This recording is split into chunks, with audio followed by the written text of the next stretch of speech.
This is the season of nostalgia and of reruns on television. Father was recently reunited with his family on the tube to prove that he still knows best. And the Mod Squad will shortly ride again. Not long ago, we watched another installment in the continuing saga of Gilligan's Island. And as we contemplated this overaged kid who's sort of dopey and best known for being washed up on the beach, Lou Frey came immediately to mind. When you come to think about it, there are many similarities.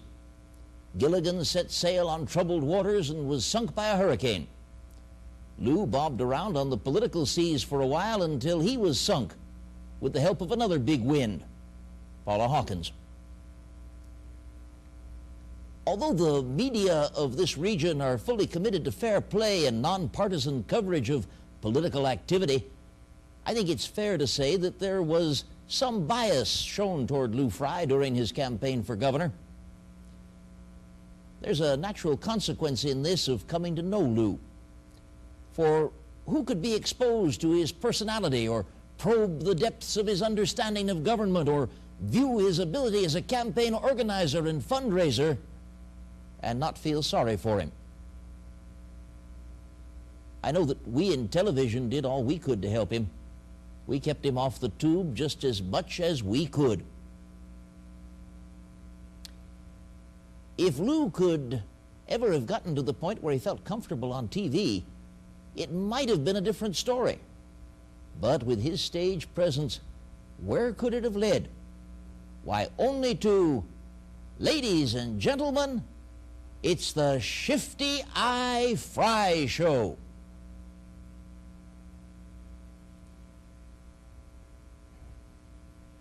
That was one of the troubles, of course, with the Frey campaign style.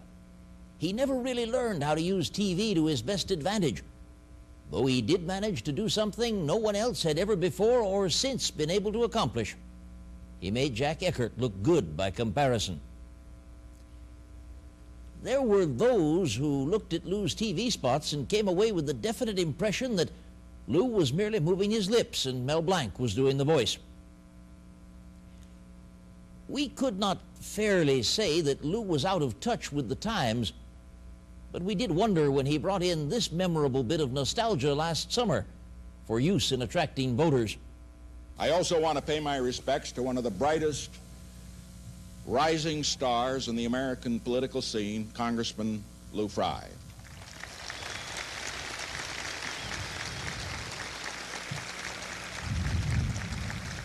I trust that many in this graduating class will be entering public life. I hope you don't run against him. The Nixon record for truthfulness, of course, needs no comment. But about the best thing that can be said for that was that in his Orlando appearance, Richard Nixon had at least learned how to pronounce his good friend Lou Frey's name. Some may recall another presidential endorsement in which he highly praised his good friend Lou Frey. We had thought it would be nice in this review of Lou's record to bring to our viewers some of the highlights of his career as a public servant. We researched our news files and the archives of the Congress and finally had to give up, for there weren't any. We did find in the files, however, some evidence that Lou did, during his years in Washington, manage to grasp something of the way the country's run. In fact, after he had been in the Congress for several years, he called the Central Florida TV stations to ask for time to share with his constituents the great truths of public policy and fiscal integrity that he'd finally mastered. We, of course, granted him that time. And you may remember the evening when primetime programming was interrupted with the announcement, "Ladies and gentlemen, we interrupt our regularly scheduled programming at this time to bring you a profound pronouncement from the nation's capital by the Honorable Lou Frey." The U.S. has a population of 200 million. Of these, 72 million are over 65, leaving 128 million to do the work. When you subtract the 75 million people under 21, you get 53 million left. Of those, half are federal government people, which leaves 25 million to work. There's 8 million in the armed forces, which leaves 17 million to work. When you subtract 15 million in the state and local payrolls, you've got 1,500,000 left. You have 1,500,000, of these 1,500,000, 800,000 are bums, vagrants, and others with a pathological fear of work. This leaves 208,498 people to carry the national workload, 208,496 of whom are presently behind bars, which, brother, leaves you and me, and I don't know about you, but I'm getting tired. Now, Lou Frey supped at the public trough for years, and it would be unfair of us to leave the impression that his was a totally undistinguished career, despite the overwhelming evidence that it was. There was one notable return on the thousands of our tax dollars paid him, on the thousands of campaign dollars gladly given by his friends and neighbors to get him out of Central Florida. There was a high point of his career, fully reported by national television, which we bring you now as we switch to that noted political commentator, Joe Garagiola. You know, in the 3 years that the baseball world has been on, we've gotten all kinds of letters. And we got a poem following our coverage of the congressional baseball game. And the poem was entitled, "The Death of Walter Mitty," also known as Lou Frey. In Baltimore, the Republicans and Democrats did play. All were excited as NBC was covering the game today. In each politician's heart beat the hope that he'd be a national hero, not a dope. And of all the hams who are in this story, the Republican shortstop from Florida has the wildest dreams of glory. In his heart, he prayed for just one chance to show that as a baseball player, he was as good as a pro. And now the dreams that Lou had had for years came to life amidst a rising of cheers. Along with the poem came a letter from Congressman Lou Frey, Jr. And here's the way it reads. Dear Joe, after a loss and a period of recovery, I decided to dedicate a poem to you and your crew. For 41 years, I've been waiting for my big chance, had it, and for once came through. However, no camera.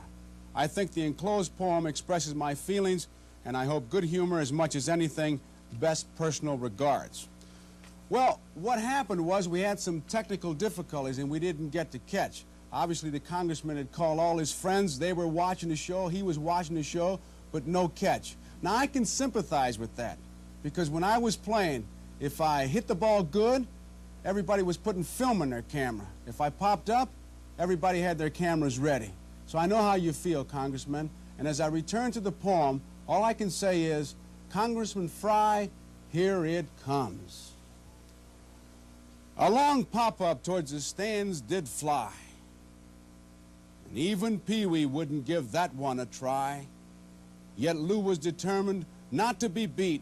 The call of destiny spurred on his old feet, and without slowing up at all, he ran right into the left field wall.